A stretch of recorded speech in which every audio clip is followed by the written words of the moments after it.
Hai akkam jirtu daawwattoota keenya nagaa waaqayyoo bakka isin jirtanitti isiniif haa ta'u. Jirtuu fayyaa keessanii nu nagaa keenya galanni waaqayyoof haa ta'u.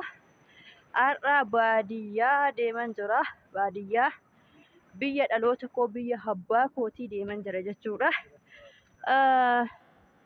Asirratti namoota baay'ee wajjin jirra. Garuu immoo ayyaana masqalaatiin wal qabatee qophii garaagaraatu jira. Qophii sanaaf gara baadiyyaatti imalee jira. Afuurri ciccitaa jira jechuudha. Egaa qophii maal akka qabnullee viidiyoo kabiraana waraaba. Ammaaf tabbarra jira waan ta'eef tabbi kun baay'ee nama dadhabsiisa. Har'a roobidha jechuudha. Viidiyoon kun kan waraabame roobidha. Ayyaanni borurraa ka'eeti kan eegalu. Egaa namoota baay'ee wajjin jirra. Kun dugda duuba kiyyatti kan argitanii obboloota baay'eetu jira. Egaa yeroo konkolaataa irraa bu'an daandii lukaatu jira. Daandii lukaan kun immoo xiqqoo tabba qabdi, baay'ee nama dadhabsiisti. Kanaaf wal duraa duuba maaliif akka baadiyyaa deeme qophicha waan jirullee viidiyoo kabiraa irratti walitti dhufna. Egaa maamiltoonni keenyas kun dadhabanii jiru. Akkuma argaa jirtanii yeroo na bira qaqqabanii tokkoon dadhabbii akkamii akka qabanii yaada irraa isiniif fuudha. Amma sitti egaa tursii gaarii isiniin jedha. Kunoo daawwattoota kiyyaa ijoollota obboloota baay'eetu jira.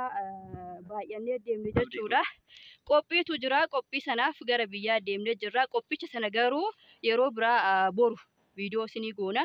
Har'aaf immoo garuu reefu gara maatii keenyatti imalaa jirra. Egaa obboloonni kiyyaa nagaa isin gaafatu. Nagaa gaafadhu eebbisa. Akkam jirtu nagaa keessanii? Nuti kan argamnu magaalaa keessa jiraachaa turre garuu qophii guddaadhaaf immoo qophii ayyaanaa kabajuudhaaf gara maatii keenyaa imalaa jirra. Amma reefu konkolaataa irraa buunee kun gara baadiyyaa lukaan ol deemaa jirra. Qophii keenya immoo qophii ayyaanaa qophii guddaa qabna. Sammoo boru isin hojjennee akka dhufnuuf abdii qabna. Amma sitti kabajaan nu eegaa isiniin jenna. Dajuu gali. Egaa daawwattoota keenya sodaatanii jiru.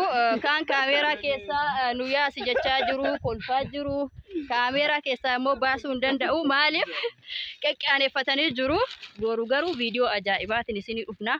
Ijoollotuma hamma argitan viidiyoo kana keessatti viidiyoo biraatiin isinii dhufna. Har'aa xiqqoo tabbis baay'ee ulfaatee jira. Haasa'uunis xiqqoo namatti hin tolu. Kanaaf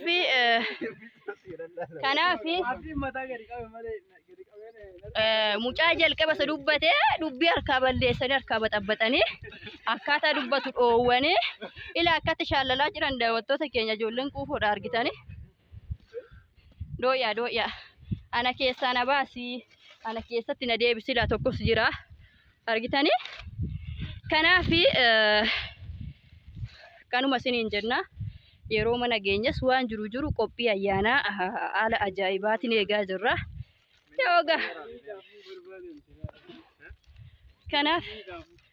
Kanaaf egaa daawwattoota keenya biyyi immoo baay'ee namatti tola. Haalli isaa kunoo magariisadha. Beeqilaa atarri midhaan waan hunduu ga'ee jira. Yeroo asheeta ta'us immoo viidiyoo isinii godha. Kunoo waa'ee keenya dhiisanii waa'ee midhaanii odeessaa jiru daawwattoota keenya. Isatu irra bu'aa qaba. Kuni bu'aa hin qabu jechaa jiru. Tokko ila asirratti kan shaamisii diimaa sana jeeqaa jira. Tokkoon irratti koomentii kennuu hin dagatin. Daawwattoota keenya beektu miti kan shaamisii diimaa. Kan barana piraankii isin irratti hojjete sanaadha. Ana irratti kan hojjete isinis piraankii godhe sanaadha. Isa irratti illee baay'ee jeequmsan kaastan isini.